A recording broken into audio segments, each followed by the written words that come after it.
Hi everyone, I'm Laura. I'm a staff nurse on E52 at Sunderland Royal. Our background is care for the older persons, more specifically Parkinson's and Falls patients. However, we are treating COVID-19 positive patients at the moment, so we are getting a bit more of a mix. So I have been asked by Lisa to do a presentation on the mouth care project I've been leading on E52. This presentation, can't really see it very well on here, so I'm just going to be reading it out to you. So a little while ago now, SALT highlighted that the mouth care on E52 just wasn't very good, to be honest. That came as a bit of a shock to me because we ourselves pride ourselves on being great for patient-centred care. We deliver a holistic approach in all aspects, and I couldn't quite believe that we were just missing something just so fundamental, really, in regards to teeth brushing mouth care. So our manager asked for volunteers for a mouth care champion on the ward, and I thought that was a bit of me and volunteered. So I've been working with Heather from SALT, and obviously I've been touching base with Lisa just to try and improve the mouth care on E52. So I've made a little presentation here. You can't really see it very well, but I will just be reading it out to you. If you wanted any copies, I can always email it over. So mouth care in older adults. Obviously, like I said, we are COVID-19 now on the ward. Even more so, we should be getting the mouth care right because COVID is a respiratory illness. One of the more complications of that is COVID pneumonitis. Again, affects the mouth, the chest, the lungs. It's all connected. So mouth care should really be top of the list, really, in regards to the basic care that we're given. So here's just a little presentation. So I've got definitions of mouth care here. The World Health Organization defines oral health as a state of being free from chronic mouth and facial pain, oral and throat cancer, oral infection and sores, periodontal disease, gum disease, tooth decay, tooth loss and other diseases and disorders that limit an individual's capacity in biting, chewing, smiling, speaking and psychosocial well-being. It is determined by diet, hygiene, smoking, alcohol use, stress and trauma. Mouth care techniques of oral hygiene whose purpose is to preserve or restore and maintain a normal physiology and function of the oral cavity. These include assessment of the mouth, cleaning and removal of debris from the teeth, palate, tongue and the sides of mouth. Put that on there. So why does mouth care matter? I found some really great information on the Mouth Care Matters website. If you just wanted to have a look at them, they're great. So the Mouth Care Matters Health Education England initiative states that supporting patients with irregular mouth care is a fundamental part of care that has frequently been identified as neglected and needing improvement. Good mouth care continues to good oral health. Oral health is an important part of general and well-being. It allows people to eat, speak and socialise without discomfort or embarrassment. Hospitalisation is associated with deterioration of oral health in patients.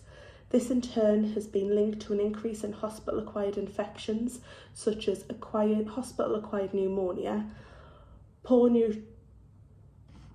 nutritional uptake, longer hospital stays and increased care costs. Good oral health is also important for patient safety, dignity and the ability to communicate, and is a key element of compassionate care. So like I said, that's from Mouth Care Matters. So I've just put here some complications that we can come across and that I've highlighted with poor oral hygiene in older adults. So older people are more commonly admitted to hospital for longer periods with acute injuries such as fractured neck of femurs and or comorbidities associated with long-term conditions. They often take several drugs, many of which may induce a dry mouth. This is the case with opioids, diuretics, steroids and antidepressants, antihistamines and oxygen. And as you'll probably all know, we treat with them constantly all the time. Many will be unable to clean their teeth due to impaired mobility and cognition. Hospitalised older people will often have pre-existing conditions such as cardiovascular disease, respiratory disease, hypertension, cancer and diabetes. Pneumonia and its connection with multiple risk factors, include oral risk factors, is a complex subject that will require significant additional study, especially in older people.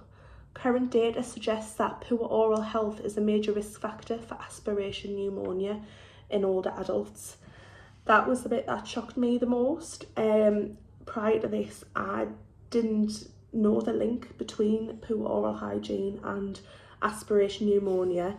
And as many care the older person nurses will tell you, that is one of our big and admitting reasons is aspiration pneumonia. So basically we should really be hitting the mouth care goals really, because it's such an easy thing to do for our patients. So here's the barriers that I came across here. Numerous barriers have been encountered when trying to improve mouth care in hospital, including mouth care being considered a low priority nursing task. I don't know about yourselves, but I've seen a lot of people would do washing on a morning. It's all about the quickness of it, because the nurse workload is immense, and I do appreciate that as well. Lack of materials such as toothbrushes and toothpaste. Uncooperative patients, that's a big one as well, because obviously we do need to have consent. We can't just be forcing something into somebody's mouth. Disruptions to care due to high turnover of care staff. That's just linking into the low priority nursing task there. And staff's lack of awareness of the importance of oral health, its connection with the rest of the body and its association with systemic disease. So responsibility, we're all responsible for our patients' mouth care. The Mouth Care Matters initiative states the following: supporting patients with mouth care is the responsibility of everybody, including all staff, carers and families. For example, when moving a patient to another ward, the porter could ask the patient, do you have all your personal belongings with you? Have you got a denture or hearing aid, for example? In another example, the hostess team may notice a patient is struggling to eat their food. It may be due to lost dentures or a sore, painful mouth. By the hostess flagging this to the nursing staff, this allows the patient to have a mouth care assessment and given any help if needed. So what can we do to improve our practice? So the Mouth Care Matters initiative highlights again 4 key elements. Staff require the knowledge of the links between oral health and general health and well-being. Skills gained through training on how to carry out mouth care and assessments of the mouth. Access to tools needed to provide effective mouth care such as toothbrushes, toothpaste, denture pots and easy access to dry mouth gels. Support when necessary from doctors, dentists, staff with enhanced mouth care skills such as mouth care leads. So the tools and the skills, so SALT, speech and language therapy, they have products that we can purchase through the budget that will help us with our patients' mouth care.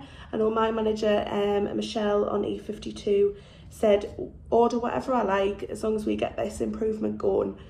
And we've got a big box of supplies and we'll make sure that every patient's got what they need. And I'm going to meet with Heather as well to deliver a little training session to the staff on the ward. Just the products, how to use them, information such as this, anything that anyone wants to know really. And I created this little poster here. If anyone wanted to print it out, that's absolutely fine. So it's just a little visual. Remember, oral hygiene is an essential part of person-centred care. So what we're doing on A52, we're activating mouth care assessment on admission, update weekly or as required, any changes or anything. Facilitate twice daily teeth brushing, denture care, ensure one of these times is before bed because that is the most important time. Document all mouth care tasks in the patient care chart. I know this is a little thing here because I mean we're still doing it, where our mouth care has drastically improved now, but some people are just forgetting to document that on the patient care chart. It's just at the bottom. I am working with Heather in regards to different things popping up on V6 to trigger us, to remind us. I was thinking about maybe some mouth care assessment, a daily one, but that's still in the talking stage at the moment. We're still going through that. So that was it. Thank you very much. If you've got any questions or anything like that, just give us an email. I am only part-time, so if I don't respond straight away, that's why. And those are just some references there that I used for it. Thank you very much.